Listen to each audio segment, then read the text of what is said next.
process look, perhaps, to legalization?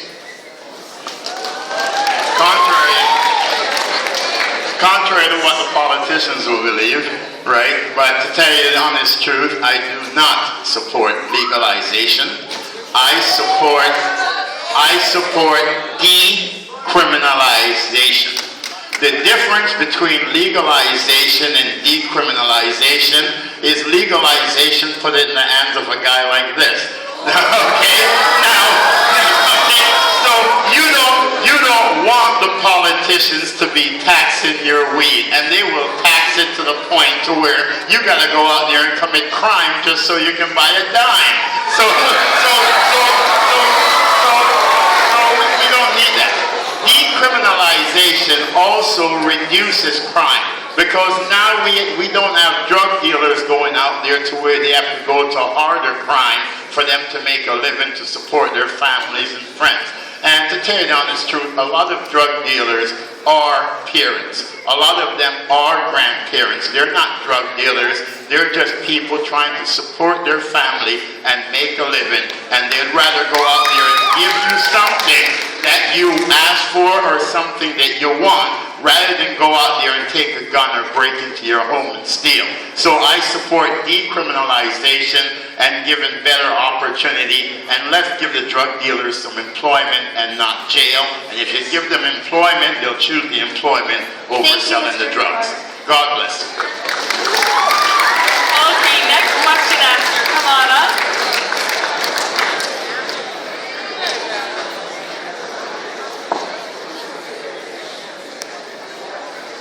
Seeing that you are at Laurier and many girls choose to cover, how do you feel about Prime Minister Harper's views regarding the niqab? Should women have the right to choose what they wear in Canada? That was an awesome question. Go ahead, candidates. Mr. Trudeau put it quite elegantly. He said men shouldn't be telling women what to wear, nor should the government.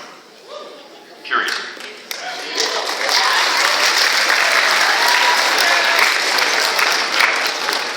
The state has a legitimate interest in identification of a citizen from time to time.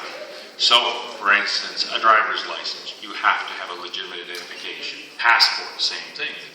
A citizenship ceremony. Once the identification of the citizen is complete in an accommodating manner, end of story. She, he, for that matter, can wear what they wish, how they wish, at the citizenship ceremony. The state has no business telling people what they should be wearing.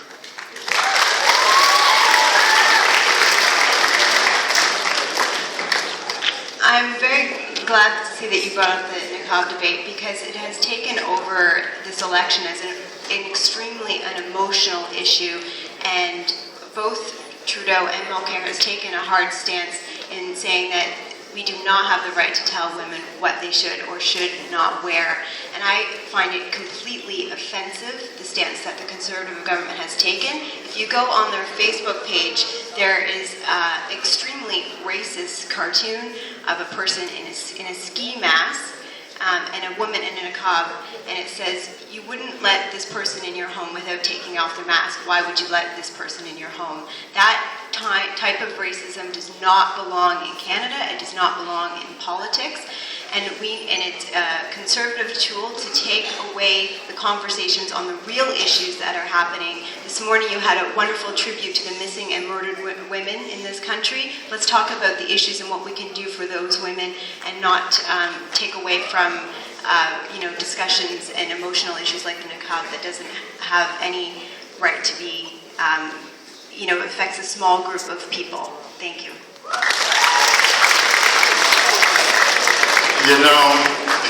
I have not addressed this issue because my priority is social issues, poverty, affordable housing, issues that affect you day by day. But I look at both sides of it, and I can understand someone wanting to wear the niqab. And if you wear it at home, I have no problem with it. If you wear it outside at a function, where there is no threat or there is no safety issues, I have no problem with it. But when it comes an issue of public safety, then I have an issue with it.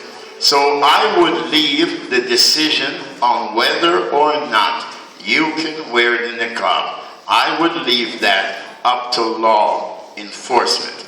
And if there is a safety risk to the public, then I can understand saying that we cannot, right? And that's basically it. We have to be real, rational.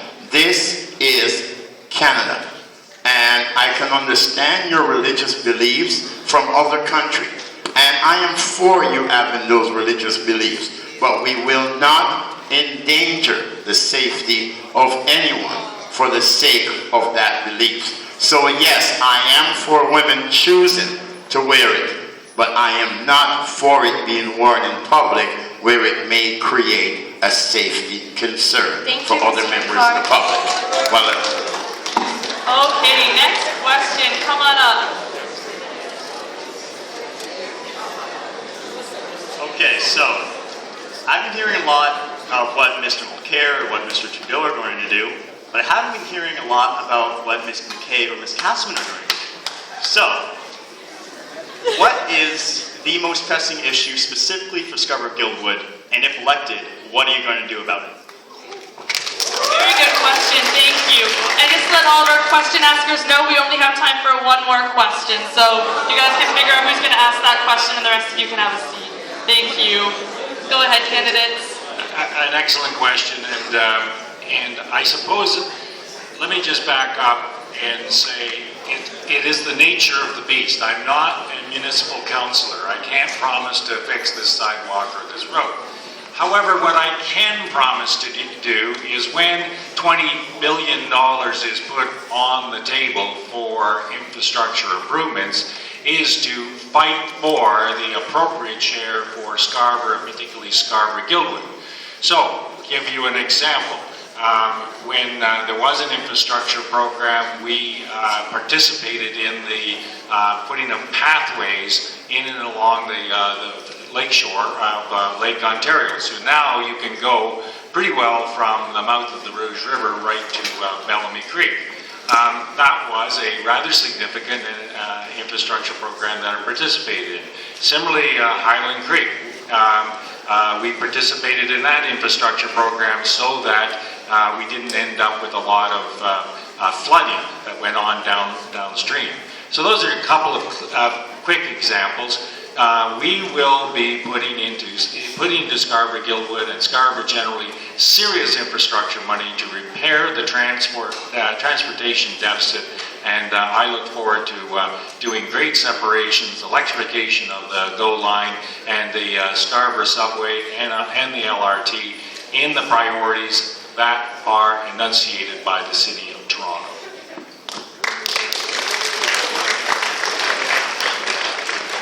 Another great question. Part of my career that I didn't touch upon was I've worked in public relations for the past 6 years, and I've been at the table with CEOs from tech companies, healthcare, finance, and nonprofits. And part of my job there was to bring different corporations, to bring different stakeholders together.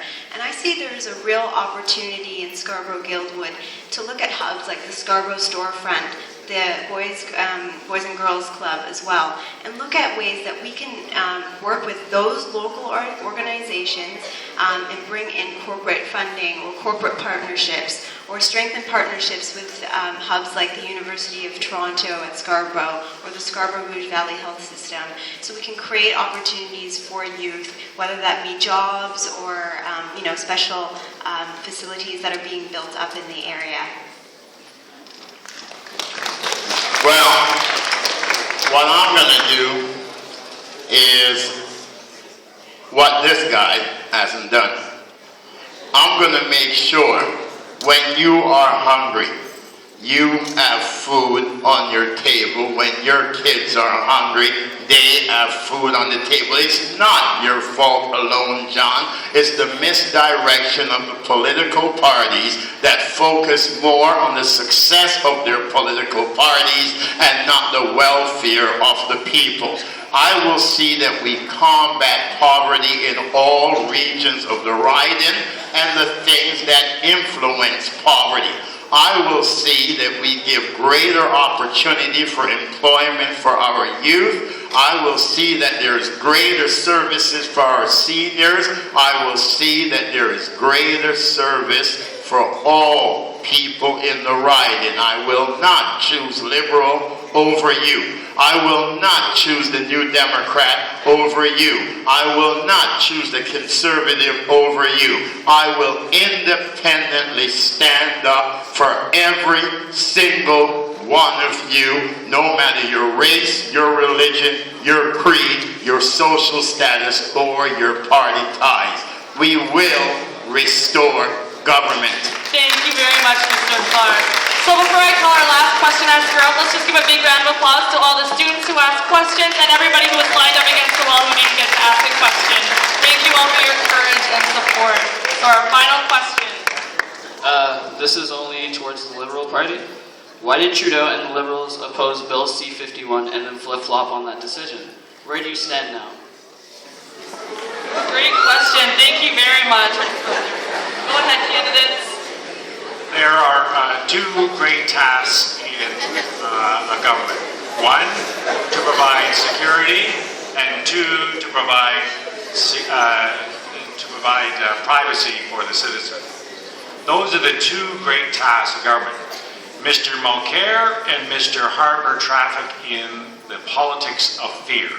Mr. Harper wishes you to believe that there's a terrorist behind each and every potted plant, and Mr. Mulcair wishes you to believe that there's a policeman behind each and every potted plant. We examined the bill. We think it is a flawed bill. We will reform the bill.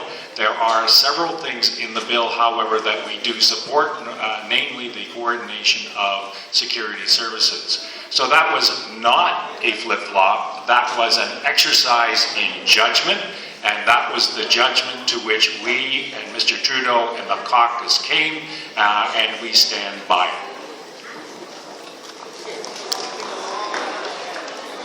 What's interesting to note is that when Bill C-51 came to government, it was popular by 80% in the public. And Mulcair took a principled stance against this, even though it was popular at the time. And he voted against Bill C-51 because he knew it was wrong. And you know what? Canadians know it's wrong too. There are 4 former prime ministers who have voted, are against that bill. The Canadian Law Association is against that bill. Amnesty International, United Nations has called Canada out because of that bill, because it clamps down on Canadian civil liberties. And the NDP and Tom Mulcair was the only party to stand up to Stephen Harper and, tell him that it needs to be repealed and it has no right in Canadian politics. What I would do is very simply, I would build on what's good of the bill, and then I will bring what is considered not good to the people. And I would let the people have a referendum on whether that should be part of the law or not. We must put more trust in the people. And the politicians are not putting too much trust in the people. They're more like Trudeau, Harper, and Mulcair. They're just trying to dictate to us. They dictate to us what the other don't do, what he's going to... Tell us what you're going to do. Tell us what the problem is. And let's solve the problem. Remember, one thing about Kevin Clarke. No matter where I am in life, or what I go through and what I do, I always bring results. And that's why I am a politician's worst nightmare.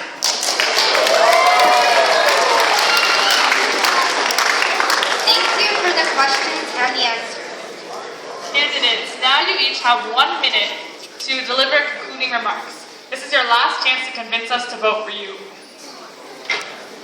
We'll go in reverse alpha order, starting with John McKay, then to Kevin Clarke, and give the last word to Laura Cassidy. Well, first of all, thank you for organizing this, and thank you for the quality of the questions. I wish the quality of the questions were things that we dealt with on a regular basis, but frequently we get into some silly nonsense about various issues that are unworthy of us. I am standing before you again today. This is my 7th election, and I have a track record. Good, bad, or otherwise, I have a track record, so you know what you're getting when you get me. I bring to the debate a level of experience that my colleagues do not, and therefore a level of judgment that possibly my colleagues do not. I have an opportunity here to support Mr. Trudeau, and I'm looking forward to the opportunity to represent Scarborough-Guildwood as a member of the Liberal Trudeau caucus. Thank you. Thank you. Generations and generations and generations have cried and screamed and have begged for a candidate like me. They have begged for a candidate that would be a total voice for the people. A candidate that would not let party influence or party ties come in the way of doing the right thing for the people. And the right thing is to feed the hungry, house the homeless, stop police abuse of authority, stop political abuse of authority, enforce our children's rights, our legal rights, and our Canadian Charter of Rights. That's why Kevin Clarke, your independent candidate, is the right man for the job. And the last thing I have to say is, kids, stay in school. Don't grow up to be a fool. You gotta stay in school. You got to stay in school so you don't grow up to be a fool. Thank you so much, God, Kevin Clarke. Thank you.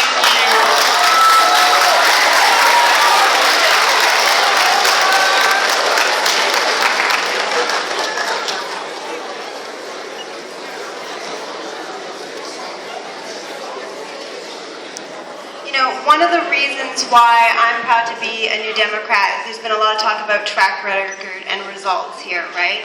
But the NDP has the most elected women in Parliament in 2011, and we have the most female candidates in this election as well. That's an amazing feat. NDP has always stood up for women's rights. We've consistently stood up for the environment. And we're the only party as well who has a platform that's looking out for the generation, our generation, because we believe that the ecological, social, and economic debt should not be put on us. And I encourage you to be an informed voter this election. Look at evidence-based articles and arguments, and if you don't know what I mean by that, ask your teachers. Because we have an opportunity to change the electorate, to change the establishment with the politics of hope and optimism. Thank you for your time today. Thank you very much. Thank you again to Mr. Tenentis for allowing this meeting to take place, to Ms. Burnham and the stage crew for all of their incredible assistance today, and for all the candidates for taking time out of the final days of campaigning to attend.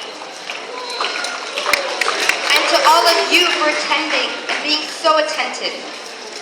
It's up to you to encourage everyone you know who's 18 or older to vote in this federal election, 2 weeks from today on Monday, October 19th.